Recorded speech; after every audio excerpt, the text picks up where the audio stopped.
The best travel smartphone gimbal even for the iPhone 15 Pro Max, Insta360 Flow versus DJI OM6. Reviewing and comparing those two gimbals right here in Sri Lanka. Let's go!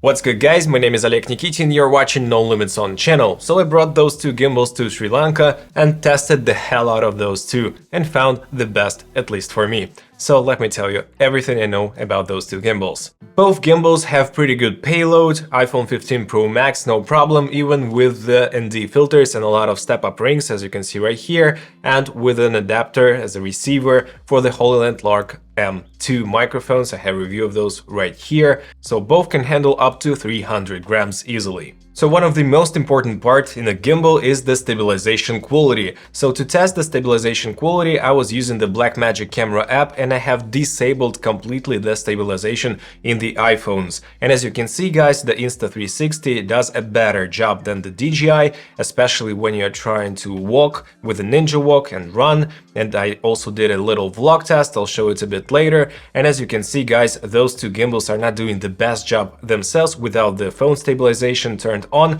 but when you do turn it on, you get a really smooth image even in low light without artifacts of stabilization, ghosting and doubling of the image.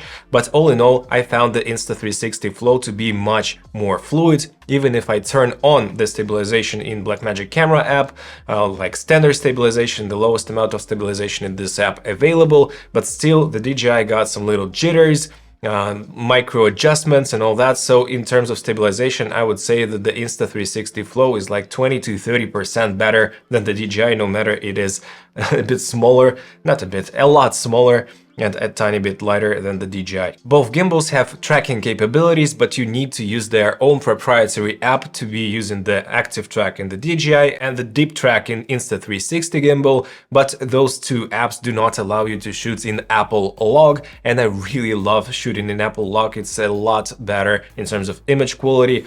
And guys, if you do need to film in Apple Log and use a tracking feature, you don't have this ability yet. I hope they will add this capability with a future firmware update, but as for now, you can use something like this Hohem gimbal with a separate module for tracking, so it will track no matter app you use, the standard camera app, the own app or whatever, but it's a lot bulkier, as you can see right here, and a little bit heavier as well. But as for now, I was using mostly the standard mode of those two gimbals with the Blackmagic camera app and standard stabilization in Apple Log to get the best image quality I can. This is the way I'll be using these gimbals anyway. And if you want to use the Mimo app and the Insta360 app, you can use those, but only in standard color that Apple provides you. No Apple Log as for now.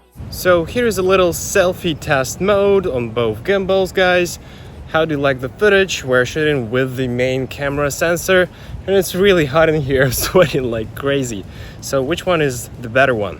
Speaking of tracking functionality, here's the test I did. I was curious how those gimbals perform when they lose you. So you get out of their sight, and when you come back to the shot, the Insta360 catches you better and faster. But DJI also got the firmware update. They have upgraded the Active Track capabilities, but still the Insta360 is a tiny bit better. They can also zoom in or zoom out if you get closer or farther away. So in terms of tracking, they're more or less comparable. And by the way, the prices of those two gimbals are identical, $159. Both gimbals do have integrated selfie sticks and they have almost identical length. The DJI is just a bit taller, the handle itself is much bigger, but all in all they are really similar and you can adjust the angle on both gimbals.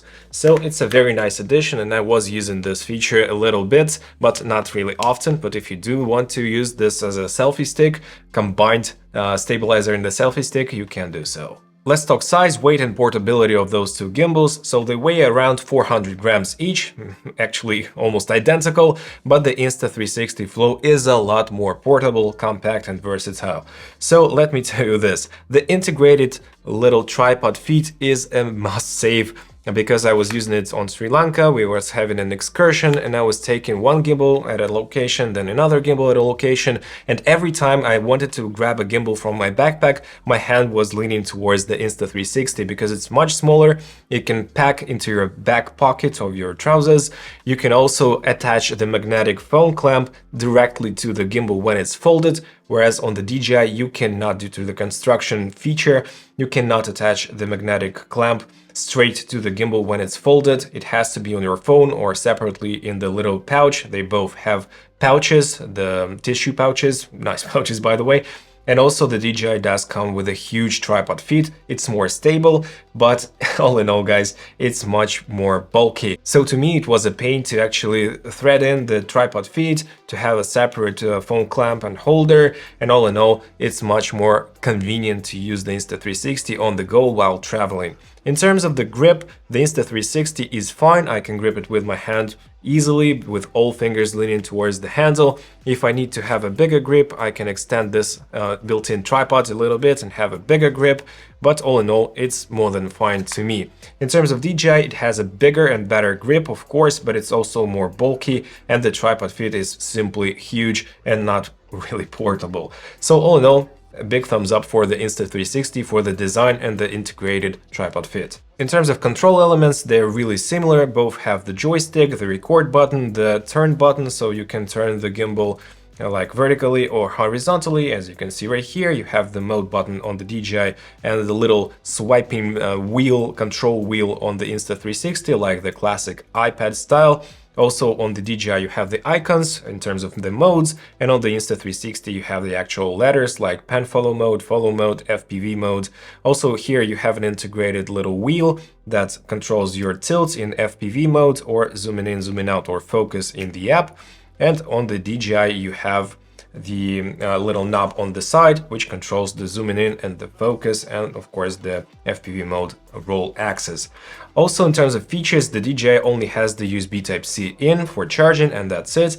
The Insta360 has the USB-C in for charging and the USB-C out for charging your phone, and it has a much bigger battery life. 2900 mAh on the Insta360 and only 1000 mAh on the DJI, no matter it has a pretty big and bulky handle. And it can last for 6 hours, whereas the Insta360 can last for almost 12. And also guys, we had a 2-day excursion, and in one of the hotels we had different sockets for the plugs, and we didn't have a proper plug, so I was able to charge my iPhone from 10% to 40% with the Insta360 after I was using it for almost full day of shooting. And it's a really convenient feature, and it's saved actually the second day of our shooting, because it was almost the only thing except for another power bank I had. But all in all, I was able to charge all the phones from 10% to 100% with a power bank and with Insta360 as well. And one more cool feature of the Insta360 is the integrated cold shoe mount, so you can use the DJI mic or something like Rode Wireless Pro system with this, and it's a great feature to have, whereas on the DJI we don't have almost anything. So in terms of the design and features, the Insta360 is just one step above the DJI. And in terms of the apps, the DJI Mimo app and the Insta360 app are almost identical. You have the hyperlapses, time lapses, different panoramas, live streaming functionality, different settings like manual settings, and so on and so forth. But also the Insta360 can make you, through the AI generated, like a little movie from your vacation, from your trip. You simply select the files and it will combine the different videos into one clip, add some music, effects, and so on. So in terms of the app and functionality, the Insta360 gets a little advantage as well. So to conclude guys, unfortunately DJI OM6 disappointed me this time. I guess DJI makes great big gimbals like Ronin S,